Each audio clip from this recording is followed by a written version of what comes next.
seorang tukang kayu tua yang tinggal di sebuah desa kecil. Setiap pagi, sebelum ia mulai bekerja, ia selalu membaca Alkitab di bawah pohon besar di dekat rumahnya. Ketika ditanya oleh seorang pemuda, "Mengapa setiap hari membaca Alkitab? Bukankah kau sudah tahu isinya?" Tukang kayu itu tersenyum dan menjawab, "Air yang terus mengalir ke dalam ember akan membersihkannya dari kotoran. Begitu pula firman Tuhan, meskipun aku sudah membacanya berulang kali, setiap hari firman itu membersihkan hatiku, memperbaharui pikiranku, dan menguatkanku untuk menghadapi hari demi hari."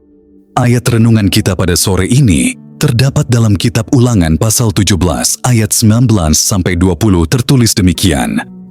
Itulah yang harus ada di sampingnya, dan haruslah ia membacanya seumur hidupnya, untuk belajar takut akan Tuhan, Allahnya, dengan berpegang pada segala isi hukum dan ketetapan ini, untuk dilakukannya, supaya jangan ia tinggi hati terhadap saudara-saudaranya, supaya jangan ia menyimpang dari perintah itu ke kanan atau ke kiri, agar lama ia memerintah, ia dan anak-anaknya di tengah-tengah orang Israel. Saudara yang dikasihi Tuhan, tahukah Anda bahwa negara yang penduduknya paling gemar membaca ternyata berada di benua Asia?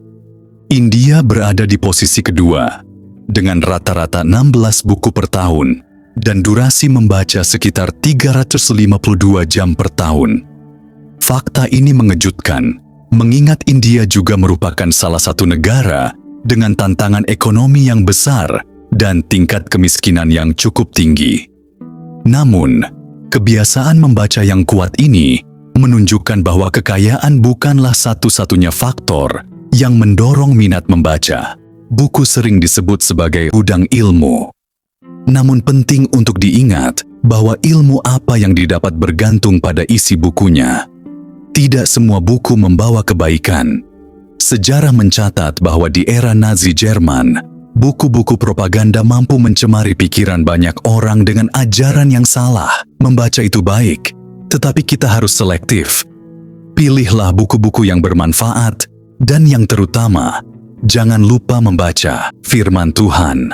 Dalam kitab Ulangan 17 ayat 19 dan 20, Musa memberikan perintah yang sangat penting kepada Raja Israel. Bacalah Alkitab sepanjang hidupmu. Kita bukan seorang raja, tetapi kita semua adalah pemimpin di lingkup masing-masing, di keluarga, tempat kerja, atau komunitas. Bagaimana kita bisa memimpin dengan hikmat dan kasih jika kita tidak berakar pada firman Tuhan? Mari jadikan membaca dan merenungkan firman sebagai gaya hidup kita. Karena firman Tuhan adalah pelita bagi kaki kita dan terang bagi jalan kita. Dalam kitab Ulangan 17 ayat 19 dan 20, perintah ini lebih dari sekadar ritual atau tradisi. Ini adalah panggilan untuk menjadikan firman Tuhan pusat kehidupan, khususnya bagi seorang pemimpin. Tapi, mengapa ini begitu penting? 1. Agar sang raja tak jauh dari Tuhan. Firman Tuhan adalah kompas yang menuntun jalan hidup kita. Musa tahu bahwa seorang pemimpin dengan segala godaan kekuasaan dan kekayaan, mudah tersesat jika ia tidak terus-menerus diingatkan akan kehendak Tuhan. Membaca firman Tuhan setiap hari menjaga hati tetap rendah di hadapan Tuhan dan tidak terangkat oleh kesombongan. 2. Ketaatan datang dari pengertian yang benar akan firman. Ketika seorang raja atau siapapun kita mengenal firman Tuhan dengan mendalam, ia akan tahu apa yang benar dan apa yang salah. Ini menjadikan hidupnya pantulan dari kasih dan kebenaran Tuhan, baik dalam keputusan besar maupun kecil. 3. Agar kehidupan raja menjadi berkat bagi umat. Kehidupan seorang pemimpin memengaruhi seluruh rakyatnya. Seorang raja yang menjadikan firman Tuhan sebagai panduan akan memimpin dengan bijaksana, adil, dan penuh kasih.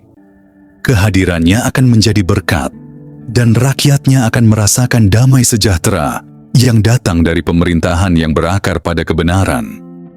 Rema firman Tuhan mengingatkan kita untuk membaca Alkitab dan merenungkan kebenarannya setiap hari. Dengan membaca firman Tuhan secara teratur, kita belajar. 1.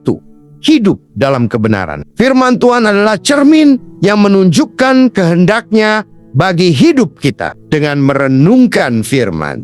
Kita memahami mana yang benar dan berkenan di mata Tuhan. Mazmur 119 ayat 11. Kedua, memiliki hati yang rendah dan taat. Firman Tuhan membentuk karakter kita, mengajar kita untuk rendah hati dan hidup dalam ketaatan, sehingga kita tidak jatuh dalam kesombongan atau penyesatan. Ulangan 17 ayat 20. Ketiga, mendapat hikmat untuk setiap keputusan. Firman Tuhan menjadi pelita yang menerangi langkah kita, memberikan hikmat di tengah tantangan dan keputusan hidup. Mazmur 119 ayat 105. Keempat, hidup berbuah dan menjadi berkat. Firman Tuhan menumbuhkan iman kita dan membuat hidup kita berbuah, sehingga melalui hidup kita, nama Tuhan dimuliakan. Yohanes 15 ayat 7 dan 8. Mari kita berkomitmen untuk menjadikan firman Tuhan sebagai bagian tak terpisahkan dari kehidupan sehari-hari. Seperti raja yang diperintahkan untuk membaca firman sepanjang hidupnya, kita pun dipanggil untuk menempatkan firman Tuhan sebagai prioritas utama. Shalom, saudara-saudari terkasih dalam Kristus. Selamat kita berjumpa kembali dalam renungan sore ini. Saya berharap dan berdoa, semoga saudara semua berada dalam keadaan baik, sehat, penuh sukacita, dikuatkan dalam iman, dan selalu berlimpah dengan kasih dan berkat dari Tuhan. Saat kita berhenti sejenak di tengah aktivitas kita hari ini, mari kita mempersiapkan hati dan pikiran kita untuk merenungkan firman Tuhan. Ini adalah waktu istimewa yang Tuhan berikan kepada kita untuk mendengar suaranya, merenungkan kehendak-Nya, dan memperbarui hubungan kita dengannya. Sebelum kita melanjutkan renungan firman Tuhan, mari kita berdoa. Tuhan, Allah Bapa kami yang di surga, kami datang ke hadapan-Mu sore ini dengan hati yang penuh syukur. Terima kasih ya Bapa, atas kehidupan yang Engkau anugerahkan, atas napas yang kami hirup, dan atas penyertaan-Mu sepanjang hari ini. Engkau begitu baik ya Tuhan, sehingga kami masih diberi kesempatan untuk merenungkan firman-Mu. Kami menyadari bahwa segala sesuatu yang kami miliki berasal dari tangan-Mu. Segala kemuliaan dan hormat hanya bagi nama-Mu. Kami memohon, ya Bapa, hadirlah di tengah-tengah kami melalui kuasa Roh Kudus-Mu. Pimpin hati dan pikiran kami agar kami dapat memahami kebenaran firman-Mu. Jadikan setiap kata yang kami dengar menjadi kekuatan baru bagi iman kami. Ajarlah kami untuk taat kepada kehendak-Mu, untuk hidup sesuai dengan firman-Mu, dan untuk memancarkan terang-Mu di tengah dunia ini. Tuhan, kami juga memohon agar Engkau menyingkirkan segala gangguan, baik dari dalam diri kami maupun dari luar, yang dapat menghalangi kami untuk mendengar dan memahami firman-Mu. Biarlah setiap renungan yang kami baca dan dengar hari ini mengubahkan hati kami, membimbing langkah kami dan memuliakan nama-Mu. Kami berdoa secara khusus bagi mereka yang saat ini sedang bergumul, baik dengan masalah kesehatan, keuangan, hubungan, atau pergumulan iman. Tuhan, Engkau adalah sumber kekuatan kami. Berikan mereka damai sejahtera yang melampaui segala akal. Biarlah firman-Mu hari ini menjadi penghiburan, pengharapan, dan jawaban bagi mereka. Kami menyerahkan waktu ini sepenuhnya ke dalam tangan-Mu ya Bapa. Kami percaya bahwa Engkau hadir bersama kami, dan kami yakin bahwa setiap firman-Mu tidak akan pernah kembali dengan sia-sia, tetapi akan membawa dampak besar dalam hidup kami. Di dalam nama Tuhan Yesus Kristus, Penebus dan Juru Selamat kami berdoa dan mengucap syukur. Amin. Saudara-saudari yang dikasihi Tuhan, renungan sore ini telah mengingatkan kita tentang pentingnya menjadikan firman Tuhan sebagai pusat kehidupan. Seperti seorang raja yang diperintahkan untuk membaca dan merenungkan hukum Tuhan sepanjang hidupnya, kita juga dipanggil untuk terus menanamkan firman Tuhan dalam hati kita. Firman Tuhan bukan sekadar bacaan, tetapi panduan hidup yang menuntun kita pada kebenaran, menjauhkan kita dari kesombongan, dan memperkokoh langkah kita di tengah dunia yang penuh tantangan. Mari kita melihat kembali kehidupan kita masing-masing. Apakah kita telah memberi waktu untuk firman Tuhan setiap hari? Apakah kita telah menjadikannya pelita bagi kaki kita dan terang bagi jalan kita? Dunia ini penuh dengan hal-hal yang mudah mengalihkan perhatian kita dari Tuhan, namun justru di tengah segala kesibukan dan godaan, firman Tuhan adalah tempat perlindungan yang teguh. Ketika kita membaca firman Tuhan, kita sedang membangun pondasi yang kuat, seperti rumah yang didirikan di atas batu. Hidup yang berakar pada firman Tuhan tidak akan mudah digoyahkan oleh badai kehidupan. Firman itu juga yang mengajarkan kita untuk tetap rendah hati, menjaga hati dari kesombongan, dan hidup dengan kasih serta ketaatan kepada kehendak-Nya. Namun, membaca firman Tuhan tidak berhenti hanya pada mengetahui apa yang tertulis. Firman itu harus kita renungkan, kita hayati, dan kita lakukan dalam kehidupan sehari-hari.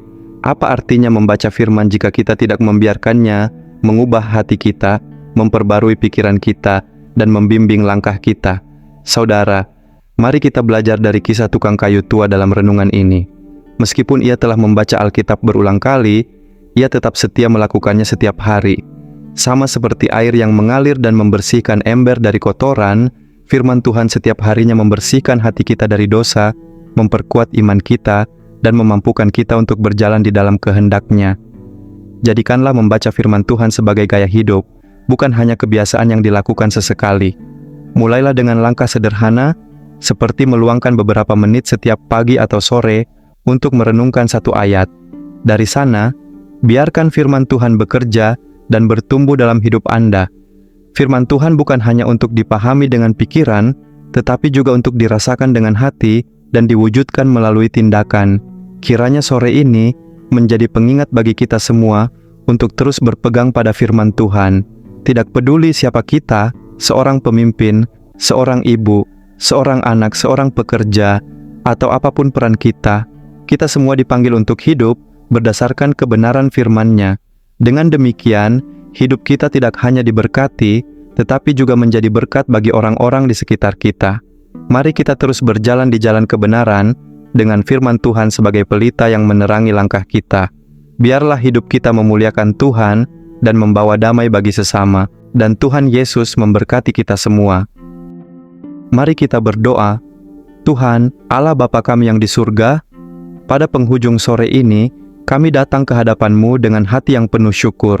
Kami bersyukur untuk segala kasih setia-Mu yang tak pernah berkesudahan, untuk setiap berkat, perlindungan, dan penyertaan-Mu yang kami alami sepanjang hari ini.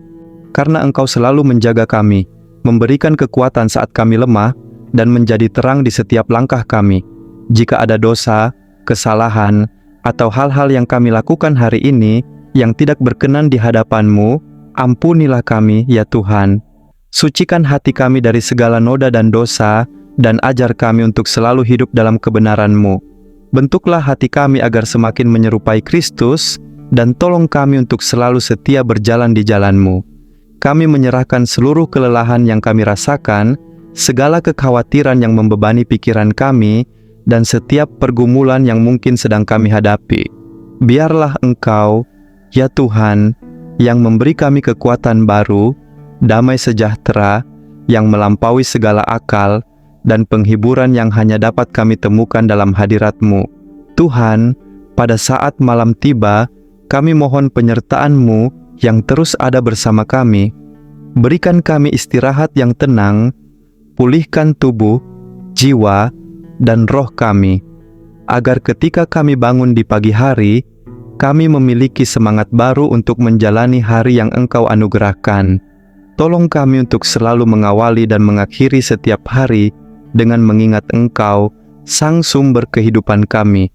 Kami juga berdoa bagi keluarga kami, teman-teman kami, dan setiap orang yang mendengarkan renungan sore ini. Tuhan, sertai mereka semua dengan kasih dan perlindungan-Mu. Jauhkan mereka dari segala mara bahaya, berikan damai dalam hati mereka, dan mampukan mereka untuk tetap kuat menghadapi setiap tantangan hidup. Bapa yang penuh kasih, kami juga mengingat mereka yang saat ini sedang mengalami kesulitan, baik itu masalah kesehatan, keuangan, hubungan, atau beban hidup lainnya. Engkaulah Allah yang setia, yang tidak pernah meninggalkan umat-Mu. Jamah setiap hati yang terluka, pulihkan mereka yang sakit, dan berikan jalan keluar bagi mereka yang menghadapi kebuntuan. Ajar kami untuk selalu bersyukur dalam segala keadaan dan untuk tetap percaya bahwa Engkau memegang kendali dalam hidup kami. Kami tahu bahwa rencana-Mu indah, meskipun kami seringkali tidak memahaminya. Bantu kami untuk berjalan dengan iman, percaya kepada janji-janji-Mu, dan berserah sepenuhnya kepada kehendak-Mu. Tuhan, kami menutup hari ini dengan penuh keyakinan bahwa Engkau akan terus menjaga kami, baik di malam ini maupun di hari-hari yang akan datang. Kami serahkan seluruh hidup kami ke dalam tangan-Mu, karena Engkau adalah Bapa yang baik, penyedia, pelindung, dan penuntun kami yang setia. Semua doa ini kami naikkan dalam nama Tuhan Yesus Kristus, Juru Selamat kami yang hidup. Amin.